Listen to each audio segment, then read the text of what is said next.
एक नौजवान ने बड़े अरमानों से अपनी कविता छपने भेजी।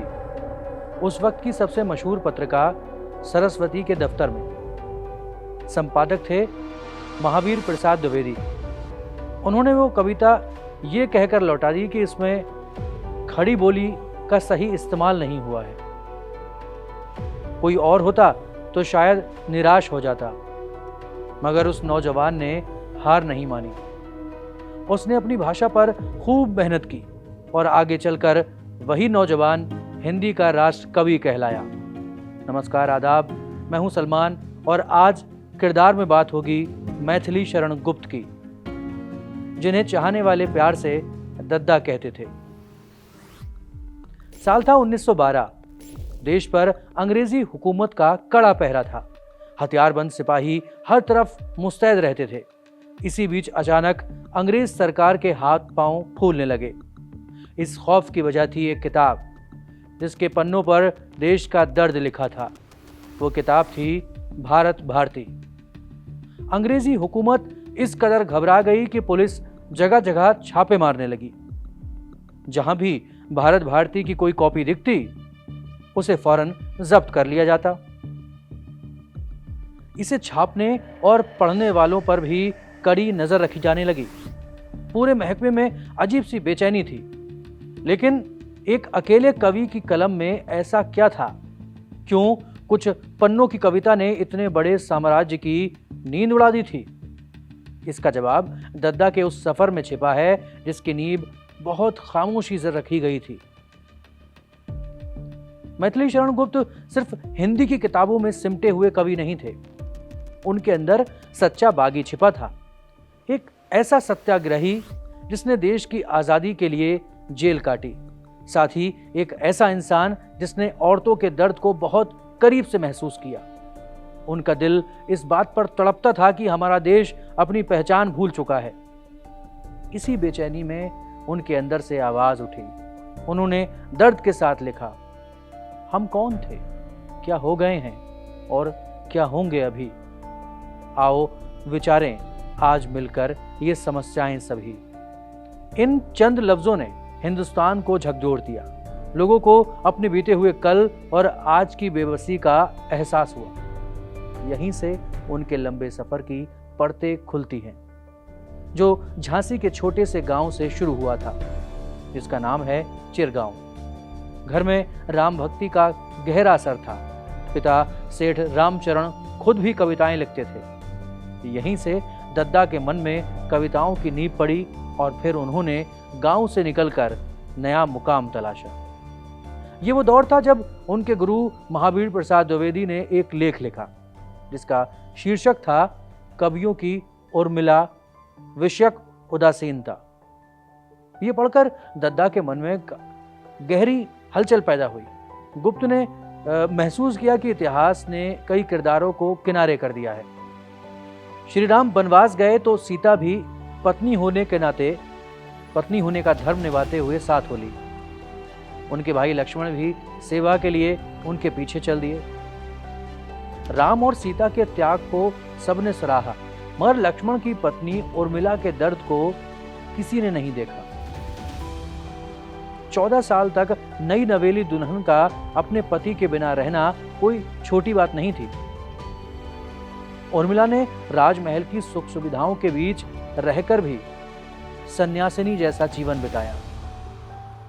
उनके इसी खामोश और लंबे इंतजार को दद्दा ने अपनी कलम से नई आवाज दी। यहीं से उनके मशहूर महाकाव्य साकेत का जन्म हुआ। उर्मिला के आंसुओं ने मानो दद्दा की कलम को भिगो दिया था। दद्दा का मन सिर्फ उर्मिला के दुख तक नहीं रुका। वो उन सभी औरतों की पीड़ा महसूस कर रहे थे जिन्हें महान पुरुषों के पीछे पीछे छोड़ दिया गया। ऐसा ही एक नाम था यशोधरा, जो राजकुमार सिद्धार्थ की पत्नी थी। वही सिद्धार्थ जो आगे चलकर दुनिया भर में गौतम बुद्ध कहलाए। सिद्धार्थ एक रात अपनी सोती हुई पत्नी और दूध मुहे बच्चे को छोड़कर चले गए। सत्य की तलाश में उनका यह त्याग दुनिया के लिए बहुत बड़ा कदम था। हर कोई बुद्ध के ज्ञान का गुणगान करने लगा, मगर यशोधरा के दिल पर उस रात क्या गुजरी, ये सिर्फ वही जानती हैं। दद्दा ने उस अकेलेपन और उस टीस को बहुत गहराई से महसूस किया। यशोधरा की इसी पीड़ा को शब्द देते हुए दद्दा ने बहुत मार्मिक पंक्तियां लिखी। यशोधरा अपनी सहेली से अपना दुख बांटते हुए कहती हैं, सखी वे मुझसे कहकर जाते, कह तो क्या मुझको वे अपनी पथ बाधा ही पाते। मुझको बहुत उन्होंने माना, फिर भी क्या पूरा पहचाना। मैंने मुख उसी को जाना जो वे मन में लाते, सखी वे मुझसे कह कर जाते। इन लाइनों में एक छोड़ी गई स्त्री की गहरी शिकायत थी, साथ ही पत्नी का वो स्वाभिमान भी छिपा था जिसे बिना बताए ही तोड़ दिया गया था। औरतों की इस खामोश कुर्बानी और उनके संघर्ष को देखकर दद्दा का दिल रो पड़ता था। इसी उदासी से ऐसी कविता निकली जो आज भी हमारे समाज का सच बयां करती है। उन्होंने बड़े ही भारी मन से लिखा, अवला जीवन हाय तुम्हारी यही कहानी, आंचल में है दूध और आंखों में पानी। इन शब्दों ने साहित्य की दुनिया में नई बहस छेड़ दी। पहली बार औरतों के हक और उनके दर्द को इतनी अहमियत मिली थी। दद्दा सिर्फ बंद कमरों में बैठकर कविताएं नहीं रचते थे। उनका नाता उस तपती हुई जमीन से भी था जहां आजादी की लड़ाई लड़ी जा रही थी, जिसके सबसे बड़े नायक थे महात्मा गांधी। बापू भी दद्दा की कलम के मुरीद थे। 1936 की बात है, काशी में बड़ा जलसा हुआ था। वहीं गांधी जी ने दद्दा को खास नाम दिया। उन्होंने पहली बार मैथिली शरण गुप्त को राष्ट्र कवि कहकर पुकारा। यह बहुत बड़ा सम्मान था। कोई और होता तो शायद गुरूर में आ जाता, मगर दद्दा हमेशा मिट्टी से जुड़े इंसान रहे। उनमें रत्ती भर भी घमंड नहीं था। उन्होंने हाथ जोड़कर बापू के सामने खुद को कौटुंब कवि कहा, यानी एक ऐसा कवि जो अपने परिवार और समाज का दुख दर्द लिखता है। दद्दा सिर्फ पन्नों पर इनकलाब नहीं लिखते थे, वक्त आने पर वो खुद मैदान में भी उतरे। 1941 में देश के अंदर व्यक्तिगत सत्याग्रह की आग सुलग रही थी। दद्दा ने अपनी कलम मेज पर रख दी। वो घर से निकले और अंग्रेजी हुकूमत के खिलाफ सड़कों पर आ गए। अंग्रेज सरकार की नजर उन पर पहले से थी। पुलिस ने उन्हें फौरन गिरफ्तार कर लिया। उन्हें आगरा की सेंट्रल जेल भेज दिया गया। वहां का माहौल बहुत सख्त था, मगर दद्दा के चेहरे पर कोई शिकन नहीं थी। जेल की उन ऊंची दीवारों के बीच भी उनका हौसला नहीं टूटा। उन्होंने वहां भी अपना काम नहीं छोड़ा। वो जेल के साथियों का हौसला बढ़ाते रहे। उनका मानना था कि जुल्म सहना भी एक तरह का गुनाह है। इसी सोच ने उनकी कविताओं में नई आग पैदा की। उन्होंने देश के नौजवानों को जगाने के लिए कुछ पंक्तियां लिखी। वो चाहते थे कि हर हिंदुस्तानी अपने हक के लिए लड़ना सीखे। उन्होंने लिखा, अधिकार खोकर बैठे रहना ये महादुष्कर्म है, न्यायार्थ अपने बंधु को भी दंड देना धर्म है। इन शब्दों ने सोए हुए लोगों की रगों में उबाल ला दिया। महाभारत के उपदेश जैसी ये बात लोगों के दिल में उतर गई। दद्दा की यही खासियत थी। वो मुश्किल से मुश्किल बात को बहुत आसानी से कह देते थे। जेल से रिहा होने के बाद उनका सफर बनारस की तरफ मुड़ा। वहां एक और बड़ी शख्सियत उनका इंतजार कर रही थी। वो थे मुंशी प्रेमचंद। एक तरफ दद्दा जो हिंदी के बड़े साधक थे, दूसरी तरफ मुंशी जी जो उर्दू और हिंदुस्तानी जबान की जान थे। इन दोनों का रिश्ता बहुत खास था। भाषा की कोई दीवार इनके बीच कभी नहीं आई। उस दौर में दोनों ही अपने अपने तरीके से समाज का दर्द लिख रहे थे। दद्दा और मुंशी जी की दोस्ती मिसाल बन गई थी। दोनों के दिल में एक दूसरे के लिए बहुत इज्जत थी।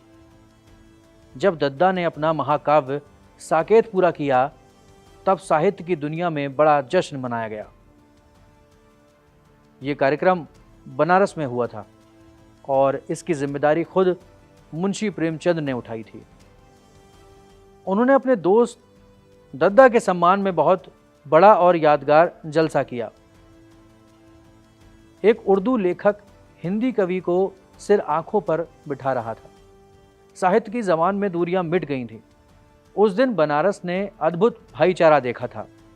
प्रेमचंद के उस अपनेपन ने दद्दा के दिल पर गहरी छाप छोड़ी।